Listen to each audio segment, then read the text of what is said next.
Hi everyone, welcome or welcome back to Gavin Reads It All, and if you have watched my Stephen King videos in the past, you will know that I'm doing a Gavin Reads All the King series where I'm trying to go through all of Stephen King's bibliography in publication order, and I'm predominantly focusing on the novels, the fiction novels.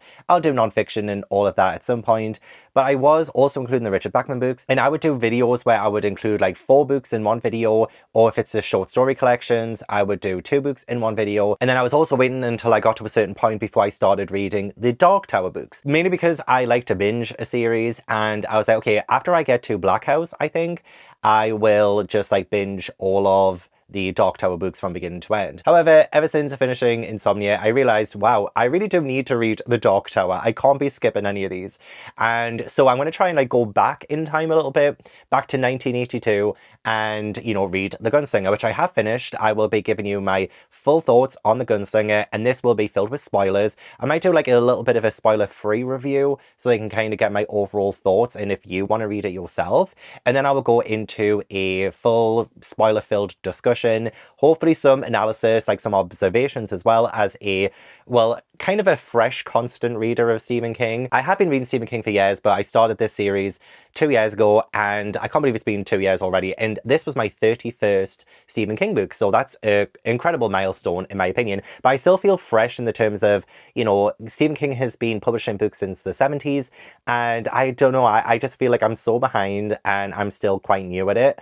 But I have been loving my journey, honestly. I will leave a playlist down below with all of my Stephen King videos in if you want to check them out. All of the book discussions are spoilers, so yeah, make sure that you proceed with caution, and hopefully I'll give some context to some of the books that I have already read. So yeah, I've recently decided I'm going to do specific videos for every Stephen King book now. I'm not going to try and do a 4-in-1 video because I want to feel like I'm in the mood to read a Stephen King book, and when I'm in the mood to read Stephen King, I always think, oh, but then I have to read 4 books in a row because I do my videos.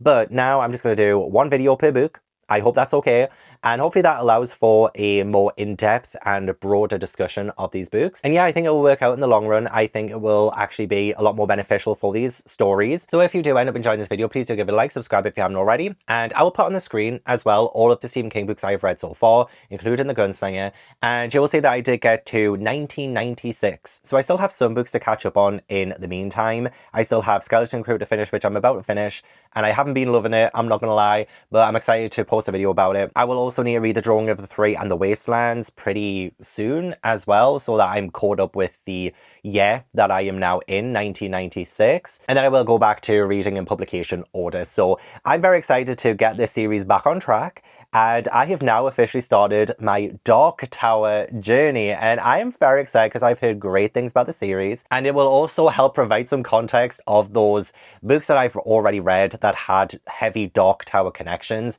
So like Insomnia, for instance, I think I probably would have enjoyed Insomnia more had I already read some of the Dark Tower books that had been published up to that point. So yeah, I'm going to get into my spoiler-free review of The Gunslinger. And I'm going to start off with saying I'm going to give this one 3 stars. I actually didn't think it was that bad. I went into this expecting something way worse because I think the general census of this series is that book number 1 is its own thing. It's almost like a prologue, and then the books just get so much better after that. And I was always going to read the series no matter what. I was going to read it from beginning to end. So it didn't really matter if this was going to be a book that I ended up like really not enjoying, because I was always going to read The Dark Tower. And you know what? I'm so glad that maybe I went in with more low expectations than I usually do with a Stephen King book, because I feel like I came out of this thinking, okay, actually there were some things to take from this that I really enjoyed. Wasn't perfect whatsoever. There is, I feel, in my humble opinion, there is a bit of disjointment between some of the sections, but I do understand that. I believe this was published in magazines over like 5 chapters, and so there was a little bit of fragmentation with the storytelling, which I can kind of tell. But I will say though, I feel like the overall narrative actually did have a point, and it provides so much more potential for the series in the future. And I will go through like all of these specific things in the spoiler section. That first line as well, the man in black fled across the desert and the gunslinger followed. I had heard that line over and over again as one of the greatest opening lines of a Stephen King novel, and I would kind of agree. I would have to compare with all of the other ones for me to really make that that claim. But it's a really good way of setting up the story, and if you don't know what this gunslinger is about, we do follow Roland. He is the gunslinger, and he is chasing the man in black. For what reason? Unsure. He's trying to get the Dark Tower as well. What's at the Dark Tower? What does that entail? All of that good stuff. Like, there's so much mystery with this story that I feel like by the end of this, you will just have more questions. But Roland is the last gunslinger, and this is his journey across a very, like, I guess, confusing, almost, land that isn't fully explained to you in this story, but you do get a good sense of otherworldliness that I think lends a hand into the otherworldliness of this narrative. It's so strange, it's a little bit bizarre, and I think it's purposeful in that you can't really wrap your head around all of the concepts of it just yet. And even then, there's only like smaller concepts like thrown in there.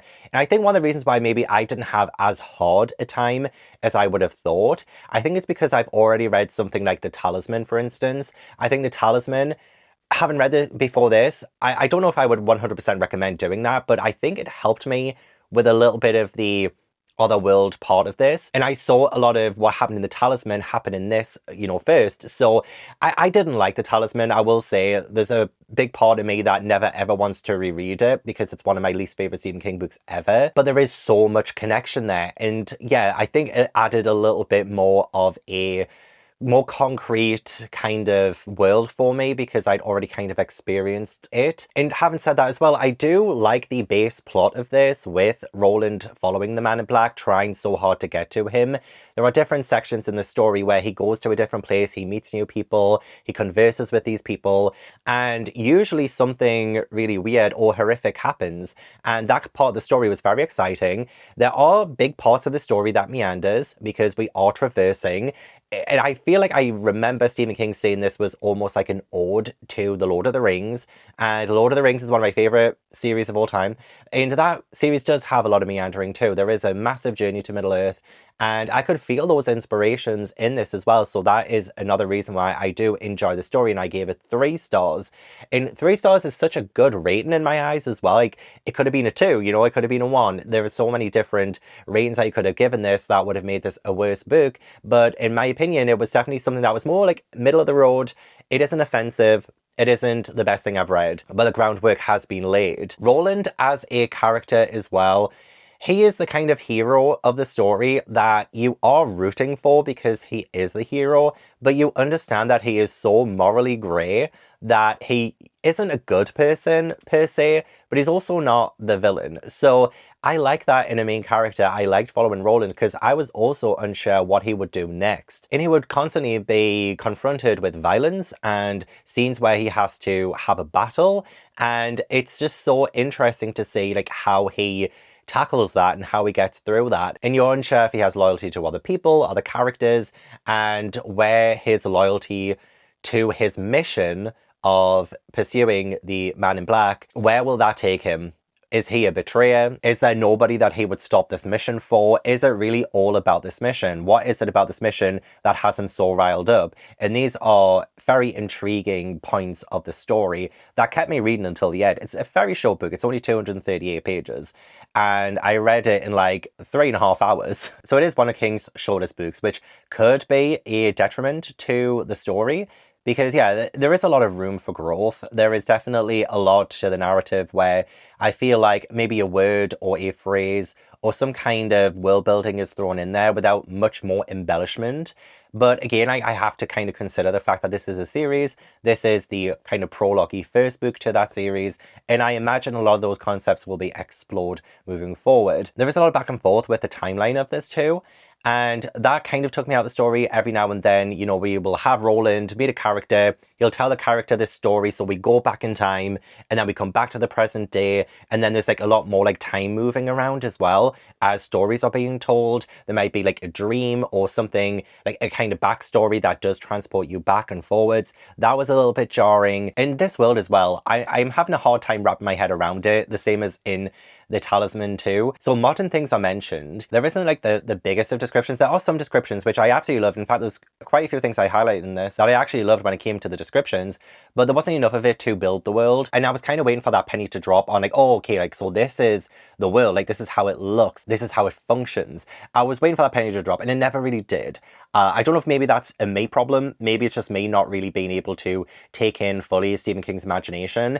However, I do think a lot of it was made vague purposefully so that we could help expand the world moving forward. I think that's like probably the bottom line of The Gunslinger. It's that this sets the foundation and we need to now kind of progress onto the series so that I can fully see this world come together. And there's nothing really that wrong with it being the prologue story, but I am judging this solely on this 238-page novel, and the potential I can't really take into account when I'm just rating the words, the text. Otherwise, I think this could have been rated higher just from concept alone. But I'm not rating just based on concept, I'm rating on The Gunslinger. And with the nature of this being the first in a series, it is feeling a little bit incomplete. So I will move on from all of the spoiler-free talk. I'm not gonna lie, I feel like I'm just talking in circles now. And it's always harder to talk about books spoiler-free. But bottom line is, Roland is an intriguing character to follow.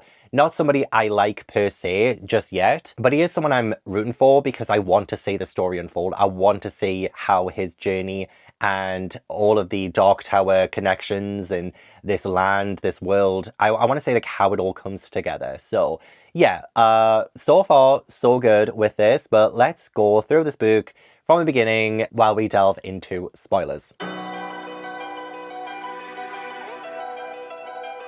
So yeah, The Gunslinger is split into 5 big chapters. We have The Gunslinger, The Way Station, The Oracle in the Mountains, The Slow Mutants, and finally The Gunslinger and The Man in Black. So firstly, as I said, that first line, The Man in Black fled across the desert and the Gunslinger followed. Great first line.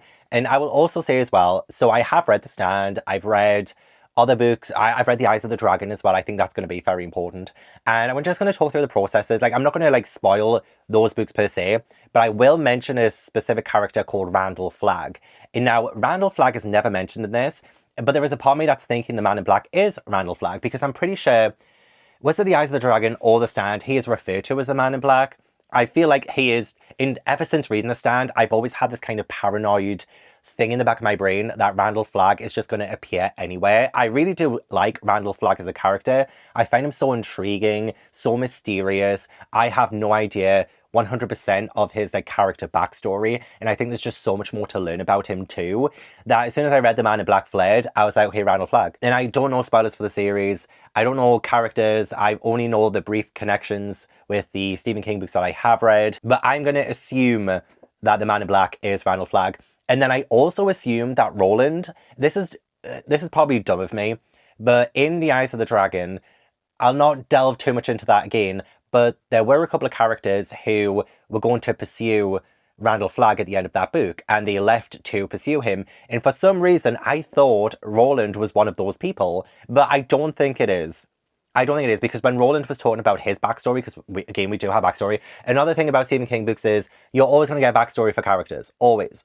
And sometimes they can be like the most back of background characters, but Stephen King will still give you something to work with there. And that's not too much of a bad thing. I do think sometimes it would stop the flow of the story. And again, like we have that constant back and forth, and that kind of took me in and out of the actual immediate narrative. But yeah, I thought, oh, maybe Roland was like from The Eyes of the Dragon. But I don't think that's correct. But don't spoil anything for me. Again, I've not read further of the Dark Tower. Don't spoil anything. But I'm pretty sure it's not. Like, I feel like 99% sure that Roland was not in The Eyes of the Dragon. Although I'm pretty sure there was a character called Roland in The Eyes of the Dragon. It's been like a year and a half since I read it. But anyway, I do love the breadcrumbs of world building that we get first and foremost. We hear about the world had emptied, and it seems like such a barren place. We hear about the fact that the Gunslinger has been following the Man in Black across the desert for 2 months. And at the time of reading this, I was like, okay, is this just a section of the world, or has the entire world turned into a desert? It felt almost post-apocalyptic, and I feel like it still kind of is. But like from the Talisman, I do remember that the main premise of that story was that we followed a boy and his mum was in danger and he had to go to the territories and like go to another world essentially to save his mother's twinner.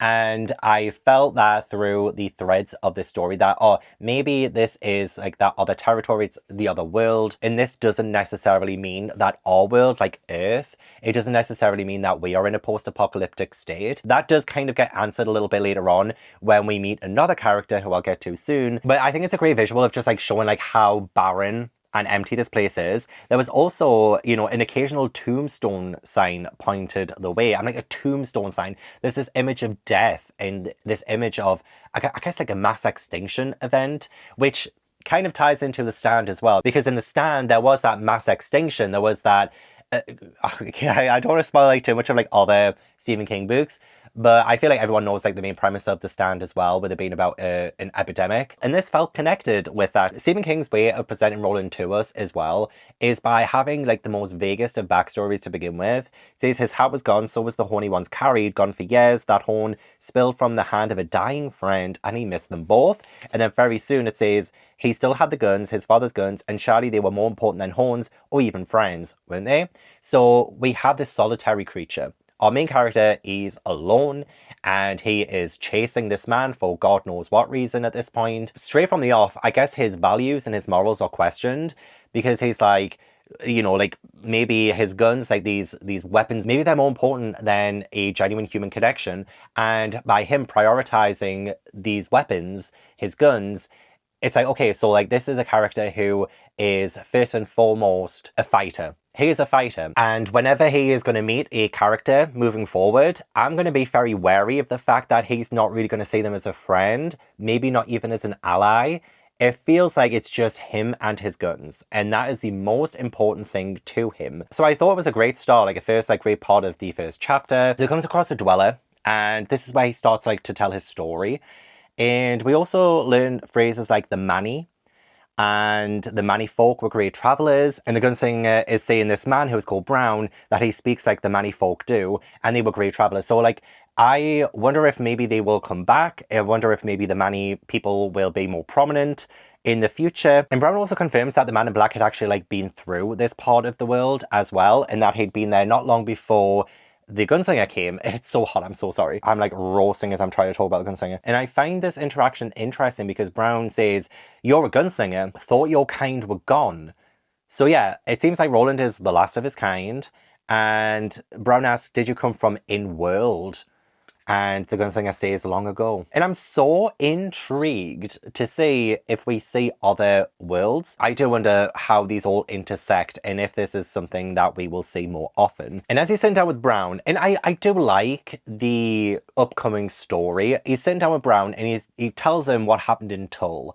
And what happened in Tull is horrific. He was there for a while, but this is where like the fragmenting of the story comes into it. You know, we have him sitting down. He's like, this is the story now. The present day story is him pursuing the man in black, and he's come across Brown. And then the Gunslinger tells Brown, oh, this is what happened in Tull. So we go back in time. We go back to see what had happened. So I think I absolutely would have preferred if we just started the story in Tull rather than him coming across Brown, being like, oh, this is what happened in Tull, and then going back in time to Tull, and then coming back to the present day, just for him to continue moving forward, and then also like going backwards and forwards with character backstories and things. The first instance of more modern day things is when the Gunslinger is kind of playing the notes of Hey Jude. And I'm like, Hey Jude, that's by the Beatles, right?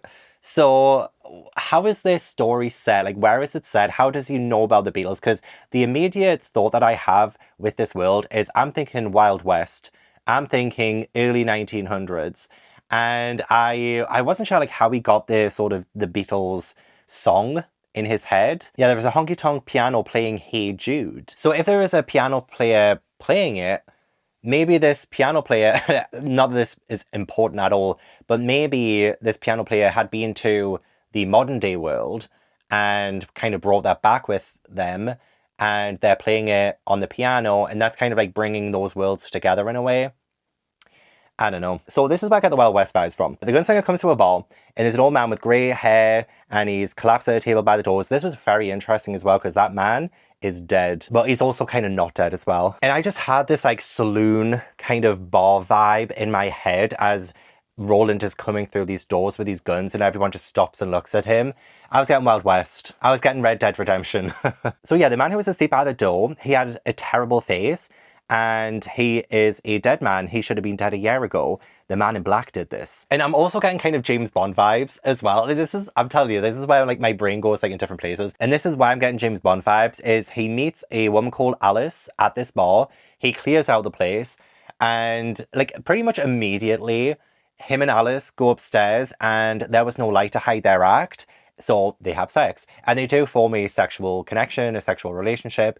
And it gave me James Bond, because I'm like, here's this guy, he's with his guns, and he's incredibly charismatic with the ladies, and boom, he's already in bed with one of them, like literally on the first instance of him getting there. So I just find that so funny as well. So I'm getting like Wild West mixed with James Bond, mixed with the modern world. Mixed with Lord of the Rings. I was glad we learned that the dead guy's name is Naught. And it's not the first instance we're going to get of someone who should be dead, but is kind of still walking around. And Nord, apparently he died right in front of the place, but he was touched by God. He died in his own vomit with that grin on his face. And the man in black came the afternoon that Nord died. He began to spit in Nord's face, aiming carefully. The spittle gleamed on the corpse's forehead, peeled down the shaven beak of his nose. It's vile. It's vile. And I've never heard of a resurrection happen in this way, but the fact that the man in black's spit, his saliva, brings someone back to life, I guess there's like other magic involved in that too, but it does give you more like biblical implications. And especially since Alice says that he was touched by God.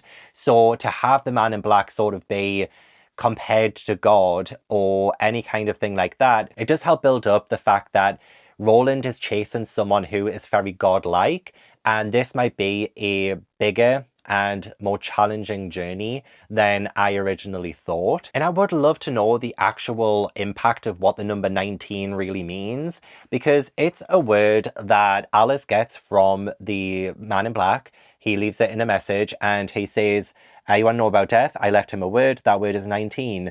If you say it to him, his mind will be opened. He will tell you what lies beyond, and he will tell you what he saw. The word is 19. So if Alice says the word 19 to Note, then there's no going back. She will learn about the afterlife. She will know what it is that has been, you know, safeguarded from the public, the general public, the humans. And it's almost like, are you shy? You want to know about this?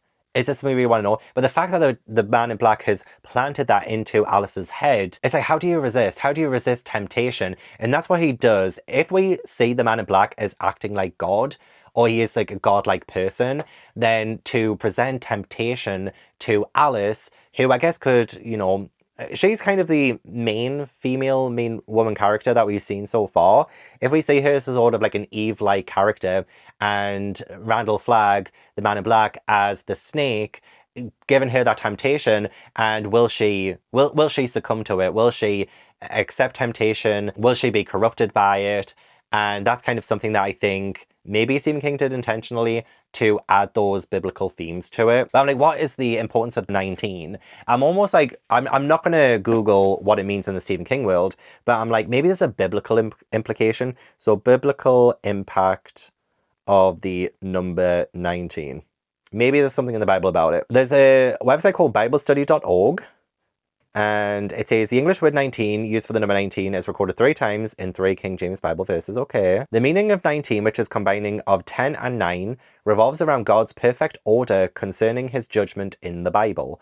The names Job and Eve, if we substitute letters for numbers, add up to 19. Does it? Okay, so I've had 3 people knock on the door. I've just had my cat go for a poo. I literally cannot just film a video without all of these distractions. I do apologize. I feel like we're onto something though. Stay there. I feel like we're onto something. Biblically, God's perfect order concerning his judgment in the Bible. So if we're talking about judgment, we're talking about order. We've seen Randall Flagg cause chaos in other Stephen King books. And again, this is assuming that Randall Flagg is the man in black, and I'm pretty sure that he is. Yeah, it's his MO. His MO is to cause chaos and destruction, and leaving that in his wake. And it is a disruption. And especially like after the letter as well.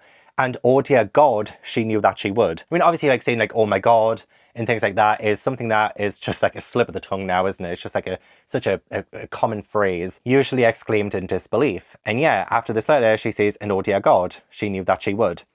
19, she would say. Sooner or later, you will ask. So yeah, he's given her this temptation. She now can't stop thinking about it. And it is something that I feel like a lot of us would do as well. Like if someone said, oh, if you say the number 19 to someone and they will tell you the secrets of the universe, you're going to ask. It's going to be in the back of your head for the rest of time until you say the number 19, you know? So I get it. I totally get it. But it's almost like she's acting like Eve in this instance. And I like the analogy as well. The gunslinger made no reply, for he knew this was true. The trap had a ghostly perfection. If someone told you go to hell if you thought about seeing your mother naked, once when the gunslinger was very young, he had been told this very thing, you would eventually do it. And why? Because you did not want to imagine your mother naked, because you did not want to go to hell, because if given a knife and a hand in which to hold it, the mind would eventually eat itself. Not because it wanted to, but because it did not want to. So that's the thing, like, it's the intrusive thoughts of it, isn't it? You know it's there, so you're just kind of like, okay, I want to pursue that. And then after that, we meet Sylvia, who has been said to be preaching a poison religion from Ali or Alice. And again, that goes into her discussing the kingdom of God and her religious frantic outbursts. And she says she fears the interloper who came to Eve as a snake on its belly in the dust. So yeah, again, I think that goes back to the idea that the man in black is acting almost godlike, but he's more of a Satan character. He is the snake in the Garden of Eden. And yeah, the interloper is called Lord High Satan, and that's who she calls the man in black as Lord High Satan. So we're in Tull for a little bit longer, and again, I like the scenes in Tull. I think they're good. One thing I'm not the biggest fan of when it comes to Stephen King is like how often he spoils people's deaths. And I do think over time he hasn't gotten as bad at that, but he was definitely very, very pen happy to spoil upcoming deaths in the 80s specifically. I think from the 70s to the 80s books, there's always like a kind of phrase or something that he says that is like, oh, this is the last time you ever saw her alive, or this is the last time you would ever speak to him, kind of thing. He would love to do that. And here we have again, we get Alice's death spoiled. And at this point as well, when I'm trying to attach myself to characters, I'm like, okay, Alice seems like a good character. I like her. She's one of the few people who I've remembered their names for. And she's like one of the few people we've actually been taught, I guess, to care for. And the gunslinger is having a conversation with her, and it ends with, he only saw her once more alive. Like, girl, come on. Like, did we have to spoil it then? I think it would be more impactful for me personally for this upcoming scene to happen where I didn't know she was going to die. So I guess that irked me a little bit. Sylvia's fanaticism, if that's the right word, comes to fruition like so much, and it's almost like she has devolved. And again, I feel like a lot of that was because of the man in black and like his influence, the fact that he'd already been through there and he's left this in his wake. I feel like it really heightens Sylvia's kind of religious fanaticism. And she says that he has got me with child, not his, but the child of a great king. You have a demon woman, not a king, yet fear not, I can remove it. So this whole scene with Sylvia is genuinely rather traumatizing. It's insane. It's absolutely insane. But yeah, it, again, like, so we have this whole miraculous conception potentially, but also it goes back into, I think, what happened in the stand with a specific character and Randall Flagg. And here we have that connection here with a different character. It is interesting that she says it's not his, but the child of a great king. So I'm wondering like how this conception came about. Was it flesh to flesh, or was it kind of just some kind of evil magic? I don't know. I do find it interesting. But she thinks that she is the bride of God, so she is assuming, or at least attributing, the man in black as God. Again, like we have that kind of dichotomy between God and Satan in who the man in black is and where he falls between the two. And if we see Sylvia as like the Mary figure, the Virgin Mary, having the miraculous conception with Jesus Christ, she probably thinks that she is about to give birth to the next Jesus. Okay, I've just turned the page, and I forgot this was mentioned actually, but it was really, really interesting. So yeah, Roland is like, I'm gonna get rid of this baby.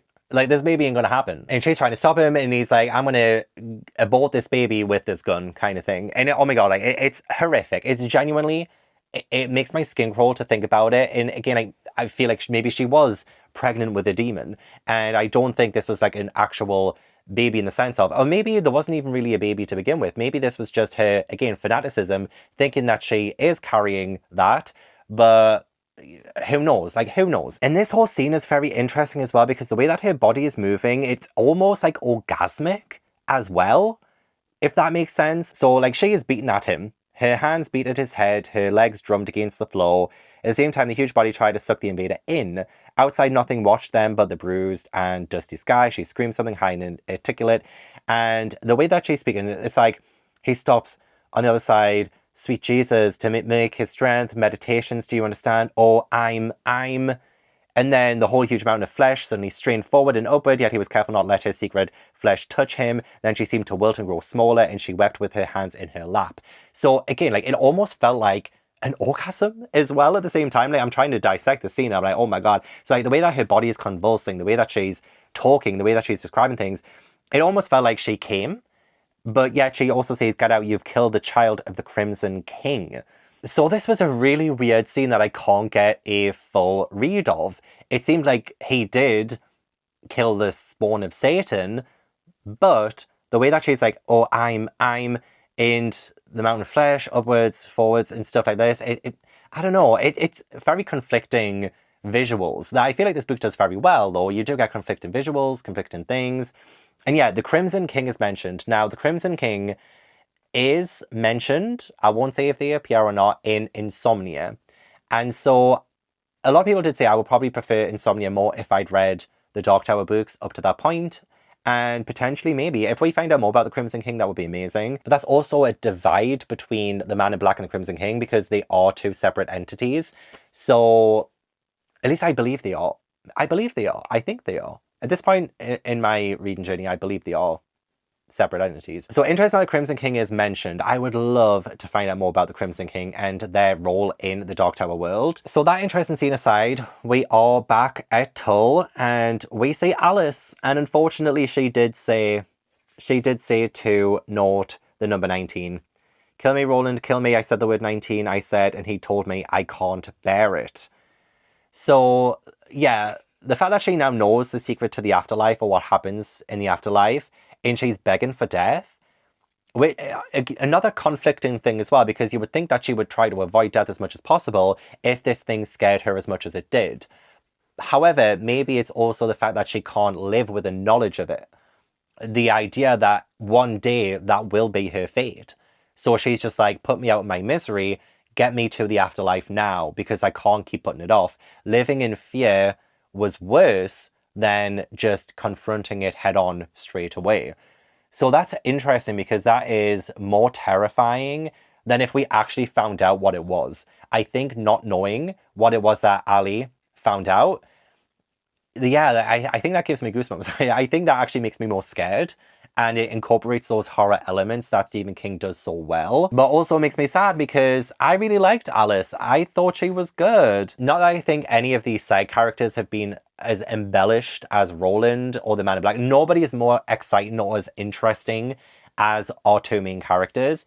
But it was nice to get to know someone else who you could potentially root for in a world where it seems like rooting for anyone just comes to a grisly end. I found this funny though. So like the Gunslinger is like shooting everyone in Tull essentially because everyone's just gone crazy. Everyone's just gone crazy and they're attacking him. And there was a woman who followed them howling. She was known to the patrons of Shebs as Aunt Mill.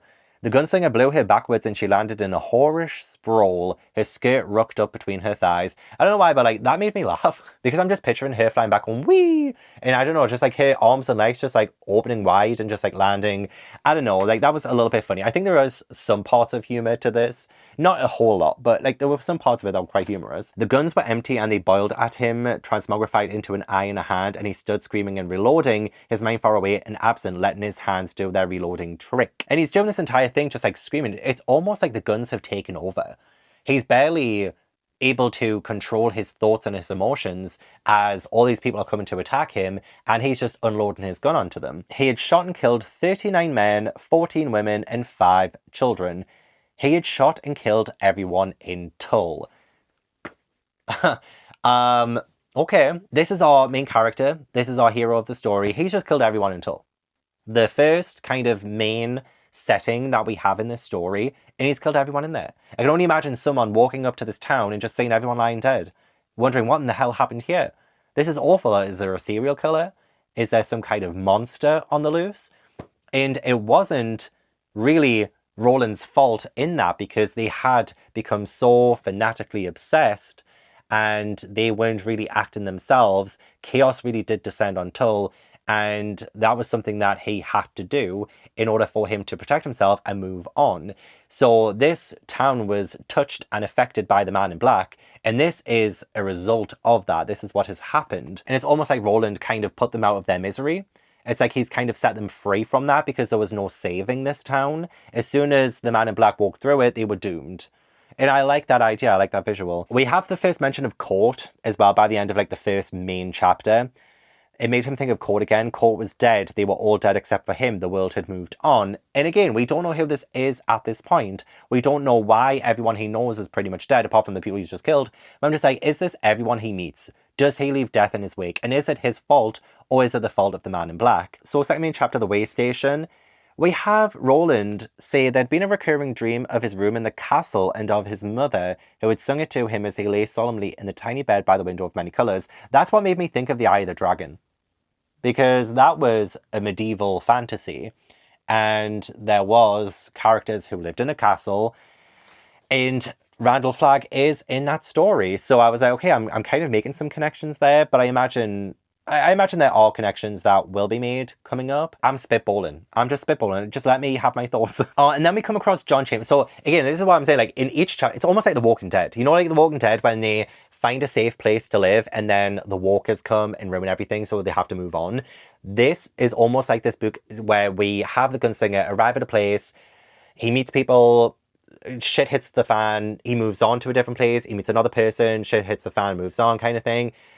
We've moved on to a hut again, just like we had Brown at the start of the story. And now we have John Chambers, but you can call me Jake. So we're going to call him Jake, and I really like Jake. I think he's a very good character. He reminded me a little bit of, not in the sense of like personality or anything like that, but Wolf from The Talisman. I loved Wolf. He was one of the very few things I loved about The Talisman. And I don't know why, but I guess I could see so many similarities between... I think the main character's name was Jack in The Talisman. I've got it here. Yeah, Jack. Jack is going from place to place. He's on his own pilgrimage, his own journey himself. And then Jack meets Wolf in The Talisman. This is kind of what this made me think of a little bit. And I knew that I would root for Jake more than I would for any other character in the story. And again, the man in black had been through there, and he had encountered Jake. And this is where the whole setting of the story kind of came more into it as well, because Jake mentions very modern things. He mentions a TV, and Roland is like, what's TV? So it's obvious that Jake is from a different world to Roland, and it was very intriguing to see like how these worlds would interconnect. And I was wondering again, because in The Talisman we have twinners and things, so I was wondering if maybe, and people kind of like go between. I honestly am so gutted for Jake, because in the, well, it seems like he came from New York and he's telling what happened to him, and he believes he saw the man in black in his other world, and he sees the man who kills him out of the corner of his eye. It is the man in black, and he doesn't see the face, only the swirling robe, the outstretched hands, and the hard professional grin. He falls into the street with his arms outstretched, not letting go of the book bag. So the man in black has like literally pushed him into the road, and for the man in black to do that, he would have had to have seen Jake as a very important character, a very important person in this story. Why does he want to kill Jake? Why is he important? And so, yeah, oh my god, it's so gruesome. And I feel so bad for Jake. He is essentially just a child. Wait, I think he's a teenager, maybe. He's very young. I believe he's very young. He keeps being referenced as a boy by Roland. So the car is almost exactly the same colour as the businessman's hat. It breaks Jake's back, mushes his guts to gravy, and sends blood from his mouth in a high-pressure jet. Blood runs from Jake's nose, ears, eyes, rectum. And looking at his hand, Jake dies. So in this other world, Jake has died. He has the memories of it. He's talking about it. This is his backstory. And so I'm wondering if like twinners and things like that, I wonder if that's a concept that hadn't happened just yet, and it was something that was maybe introduced in The Talisman. So I don't know if there's like a correlation there or anything, but he's very much, like Jake is very much alive in this world. So I would like to know more about that, absolutely. The gunslinger tells Jake that he has to make the man in black tell him something. I may have to make him take me someplace, and Jake asks where. And the gunslinger says to find a tower. Now, I believe this is the first time the tower is mentioned in this story. So I'm like, oh, okay. I mean, obviously, I know that the series is called The Dark Tower, but I'm like, okay, what is at the Dark Tower? Why does he want to get to the Dark Tower? Oh, I do. It's hard because you kind of know that the gunslinger is not really prioritizing anyone other than his own mission. But when he says that, it occurred to him later that this was when he began to love the boy. And that was because the boy was worried that the gunslinger had been got, that he'd been taken away.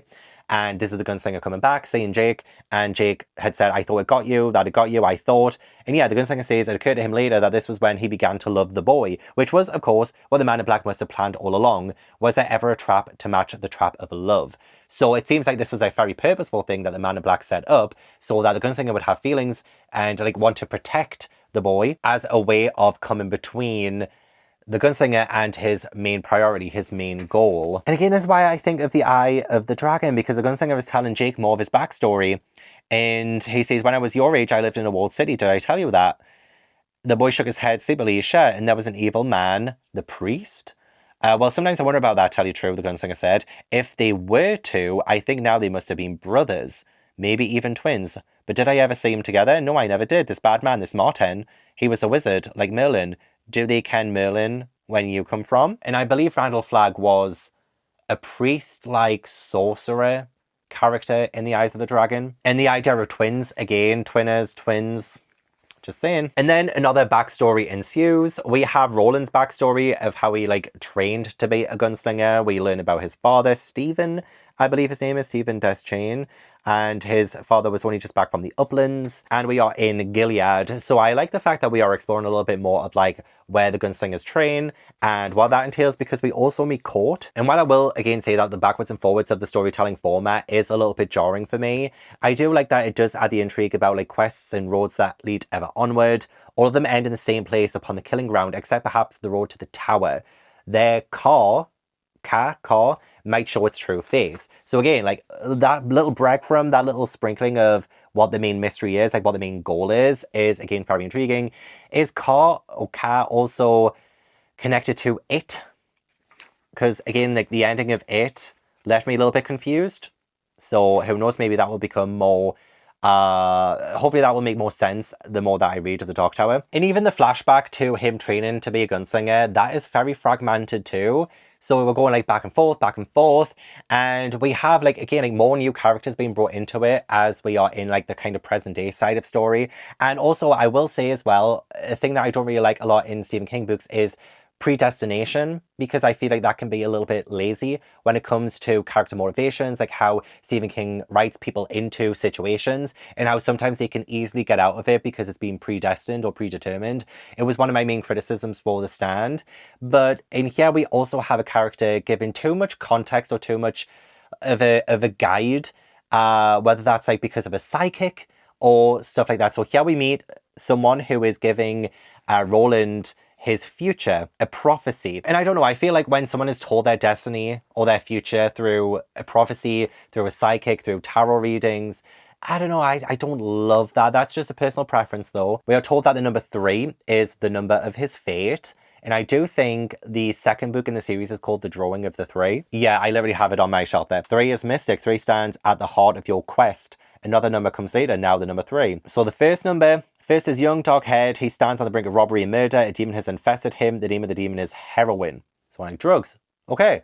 Is this the time when Stephen King was high? Or is this after or before? I can't remember. Maybe that could be some kind of connection to his real life. There are other worlds, Gunslinger, and other demons. These waters are deep. Watch for the doorways. Watch for the roses and the unfound doorways. The second, she comes on wheels, I see no more. The third, death, but not for you. The man in black, where is he? Yeah, you will speak with him soon. Tell me of the boy. The boy is your gate to the man in black. The man in black is your gate to the 3. The 3 are your way to the Dark Tower. Well, there was like intrigue there because it's talking about the journey at hand, and some of it acts almost like a little bit of a warning. Oh, and then the tarot reading, I think, is towards the end. Is it towards the end? The Man in Black gives a tarot reading later, which I didn't realize before this book that the Man in Black is into his tarot. I've only just recently been getting into tarot myself, so I mean, pretty amazing. So no, there is another random woman who draws 3 and tells him of the number 3, and again, like providing that whole context in a very direct and not very subtle way. So back to the Gunslinger and Jake worries that the Gunslinger will kill him. The boy's face took on wonder. You're going to kill me. He killed me the first time and you're going to kill me this time, and I think you know it. The gunslinger felt the lie on his lips, then spoke it. You'll be alright, and a greater lie yet. I'll take care. And so at this point I was like, okay, now I'm worried for Jake, because I want to be able to attach myself to the other characters. I want to root for them so badly. And it's scary to think that the gunslinger is going to kill someone who he's just been saying how much he loves the boy. Like, he's come to care for the boy. And this is the mental torture that the Man in Black is putting him through. In order for him to try and get to his goal, he might have to do that. He might have to kill Jake. And I did not expect, like, so soon for us to meet the Man, like, at least for the Man in Black and Roland to catch up, because we're 150 pages into the story at this point. And Roland fired 3 times, and he missed all 3 times. I was like, it's not going to be that easy. If this is the first time they're meeting, it's not going to be as easy as just like being able to fire straight away. And I love the fact that the number 3 was mentioned as well, considering the number 3 was apparently very powerful to Roland's future and even his past, present, and future. The fact that he shot 3 times and missed all 3 times, I think does turn that number on its head in that kind of reading that we just had. You would think that he would hit, and we saw how amazing he was until amazing in the sense that he was really good with his guns, and yet he missed all 3 times with the Man in Black straight away. This is not going to be an easy foe to defeat. And the Man in Black invites Roland to talk to him on the other side of the mountains and without Jake. However, Jake does join Roland still for the journey. I do still like the fact that we are having that connection between them. And then we come across a handcart, and then they're chased by these mutants. They are called slow mutants. Now, I would probably need to reread that part of the Talisman where Jack comes across them himself. And I don't know if maybe the Talisman lifted that scene directly from the Gunslinger, and it was just like, I don't know, like a part of the story that was unavoidable in Jack's pursuit of saving his mum in that story. But it was all I could think about as I was reading this section. So I don't know if maybe that makes me resent the Talisman even more for being lazy enough to completely almost, I might be totally wrong, and please do correct me down below if I am, but it felt like almost like a rip-off of this scene. If this one came first, which it did, then the Talisman must have ripped off this entire section, this entire scene. We have the mutants chasing. The soul mutants could smell their terror. He knew that, but he doubted if terror alone would be enough to motivate them. He and the boy were, after all, creatures of the light and whole. How they must hate us, he thought, and wondered if they had hated the Man in Black in the same way. The Gunslinger shot the mutant in the chest and began to slobber through the grin. Jake was going off the side. The Gunslinger caught one of his arms and almost pulled off balance himself. Thing was surprisingly strong. Gunslinger put another bullet in the mutant's head. One eye went out like a candle. Still pulled. They engaged in a silent tug of war for Jake's jerking, wriggling body. The soul mutants yanked on him like a wishbone. The wish would undoubtedly be to dine. Great descriptions. One of the things, tentacle arms poured across the flat platform with a handcar and stuff like that. But I feel like the whole handcar scene, the Talisman rips it off, I think. The Talisman could not be originally enough to like do something new with that.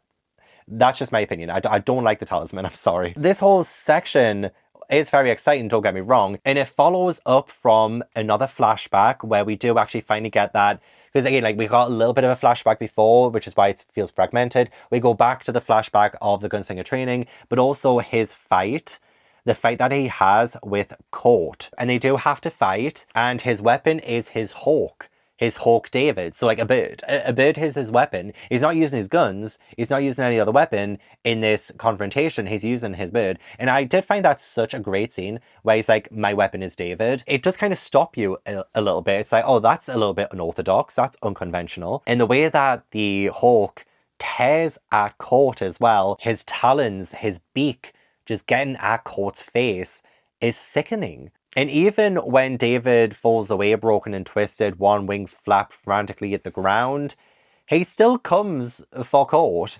He's a fantastic weapon. And Court has like flaps of skin hanging off and stuff like this, and it's absolutely gnarly and disgusting. Court's fist struck the bird once, breaking its back again, and the neck snapped away at a crooked angle, and still the talon clutched. There was no ear now, only a red hole tunneled into the side of Court's skull.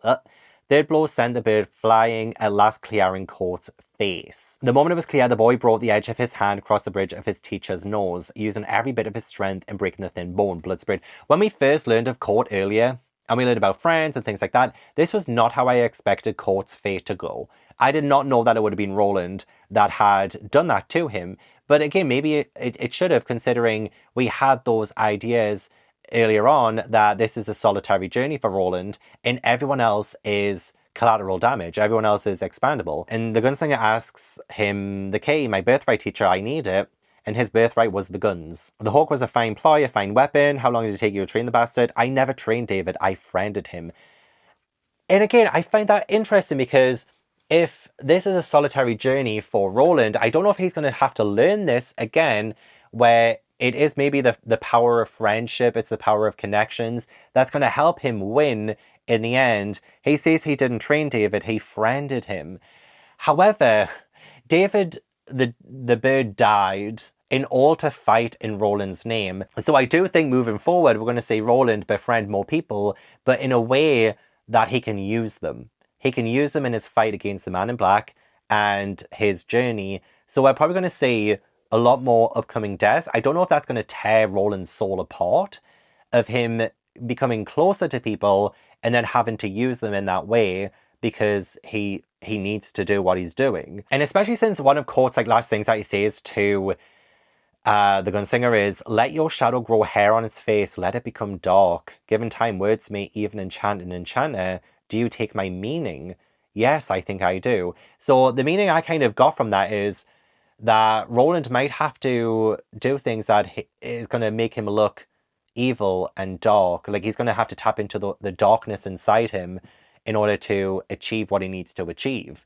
I might have read that totally wrong. That might be totally opposite to what it's supposed to mean. But when it says, let your shadow grow hair on its face, let it become dark, I do think that is giving him permission to do kind of what he's just done there. He's befriended this bird.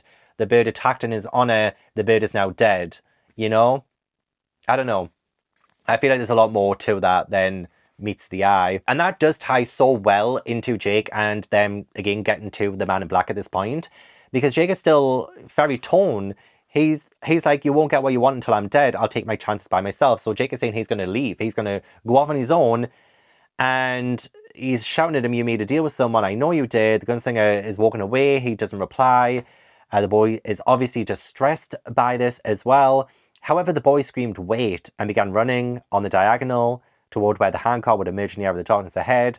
Gunslinger had an impulse to speed up to leave the boy alone, yet at least with an uncertainty. Instead, he caught him as he leaped. The heart beneath the thin shirt thrummed and fluttered as Jake clung to him. The end was very close now. So it's Jake knows this. Jake knows that he's probably not going to survive this, especially since that is not what the Gunslinger needs. So honestly, I feel so bad because it's Jake has no other option but to continue with this endeavor with Roland. And Roland knows this as well. He could easily leave him behind, but that's not where destiny and his predetermined fate lies. He really just needs to use the people that he befriends. That's at least the read that I've got. Maybe upcoming characterizations of Roland will change my mind, but I don't know. Roland even keeps begging him, go back now and leave me alone. The boy was shuddering helplessly, go back, I don't want you to kill me. And yet, and I believe this is where Jake dies. I'm not 1000% sure, because the boy is falling, Jake is falling, and he says, help me, Roland. Then I shall leave you. No, you shall not. Gunslinger's legs carried him a sudden leap, breaking the paralysis that held him. And he does kind of try and save him. However, the silhouette was gone, even the beat of his heart was gone as the trestle settled further, beginning his final slow dance to the depths, tearing loose, his hand fighting the rocky, lighted lip of damnation, and behind him, in the dreadful silence, the boy spoke from too far beneath him. So, Jake is already pretty much gone. He says, go then, there are other worlds than these, which I believe is the title of the third book of the Talisman. And yeah, the trestle tore away, and yeah, he's just gone. There's plummeted silence. The boy made no cry as he fell. However, there is no body. I don't think we see a body, so I'm kind of holding out hope that he's not dead.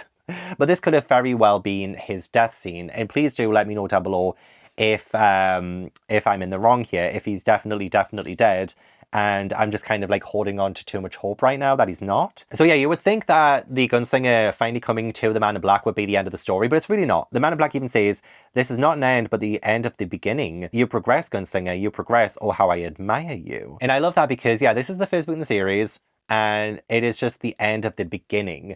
And I feel like that is so symbolic to this story in general. It just being the kind of prologue part of the story. And yeah, we finally got to what we were trying to get to at the very start of the story. So you think, oh, this is the end of it. This is the end of the journey, the end of the story. No. This is just the beginning. And we finally see his face as well. And so you think the climax of this is always going to be so gnarly and so ugly and so beastly and all this and the other. But no, he's just a regular, handsome guy. Handsome and regular. Now the marks of the twist, which indicate a man who has been through awesome times and has been privy to great secrets. His hair was black and of a ragged matte length. His forehead was high, his eyes dark and brilliant. His nose was nondescript, lips were full and sensual, his complexion pallid, as was the Gunslinger's own. He's just a normal dude. And I find that a little bit funny. Obviously, I feel like, because if this is Randall Flagg, and I think it is, then it did feel like maybe a little bit anticlimactic, but that's what makes it funny, right? You have this like huge idea or this huge expectation of how someone looks, and then you see them and it's just like, oh, you're just a regular person. And there's a little bit of horror in that as well. It's like, could be your everyday Joe. And yeah, he pulls out a tarot deck and he's going to tell the Gunslinger his future. And I was like, again, I'm not really a big fan of, you know, the whole predetermined, predestined psychics coming into it, telling you the story. This is how it's going to go. These are the predictions, blah, blah, blah. And again, I don't really love that this is the end of the Gunslinger, the first book. The first card was turned. It was the Hanged Man. The second card is the Sailor. The third card is the Prisoner. Fourth card is the Lady of the Shadows. Fifth card is Death. The sixth card is the Tower. So like, hey, Tower mention. Seventh card is Life, but not for you. And then we have this whole like kind of sci-fi pod where the Gunslinger seems to like fall through worlds. The sun shrank, a red planet stamped with canals whirled past him, two moons circling furiously. One world's 1, 2, 3, far beyond the last, lonely ball of ice and rock, twirled in dead darkness. So we're going through like the nebula, we're going through the stars, the universe and stuff like that. And it's like a fantastic visual, absolutely. He's flying through the cosmos. Seems like some kind of like vision or some kind of massive dream. And it is confirmed to be the universe. And you want the tower? Well, you shan't have it. The tower will kill you half a world away. And there's like not a whole lot of like sense there. University said it's a great all. The finite mind cannot grasp the infinite. And I get that. I do. It's a good concept of the fact that everything is too big, everything is too grand for you to fully understand everything. But I'm like, okay, but like, what's the point towards like this story right now? What is the point of that? What is the point of the mystery of the universe being offered to us now? And again, I imagine later on in the series, this might come into fruition. There might be more explanations on this. The fact that size defeats us. The fact that everything is so massive. That the idea that we're just like small little ants in the grand scheme of things is a scary thought to myself. I always have existential crises whenever I think about stuff like that. But yeah, it's just like talking about going beyond the galaxy. What's beyond the galaxy? Another galaxy. Beyond the other galaxies, no one knows. So maybe it's just making a point of things are just so big. You're never going to get the answers to everything. Bon appetit. But I think this whole like just sitting down and having a conversation with the man in black to end this first book is just a little bit too, because he's saying, "Here is your king. I've never seen him, but you must. But before you meet him, you must first meet the ageless stranger. You must slay him, Gunslinger. Yet I think it is not what you wish to ask. And this stranger, does he have a name? Oh, he is named. And what's his name? Legion."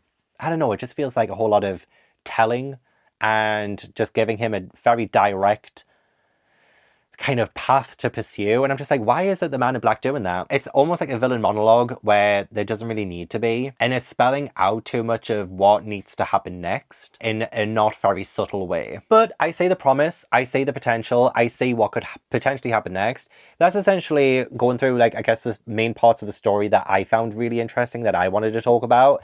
Lots to dissect, lots to discuss. I think it is filled with references that I think I will pick up more on as the series goes on, as I read more Stephen King books.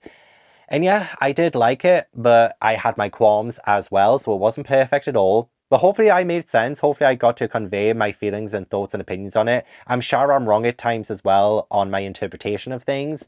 So again, please do sound off down below. Let me know your thoughts. Let me know everything you thought about it too. Please no spoilers for upcoming Dark Tower books. I would really appreciate that. No spoilers. That would be great. But yeah, that is the end of my Gunslinger discussion. Please like the video if you enjoyed. Subscribe if you haven't already. Check out all my other Stephen King videos down below as well. I will leave a playlist in the description box. And I hope I will see you in the next video. Bye.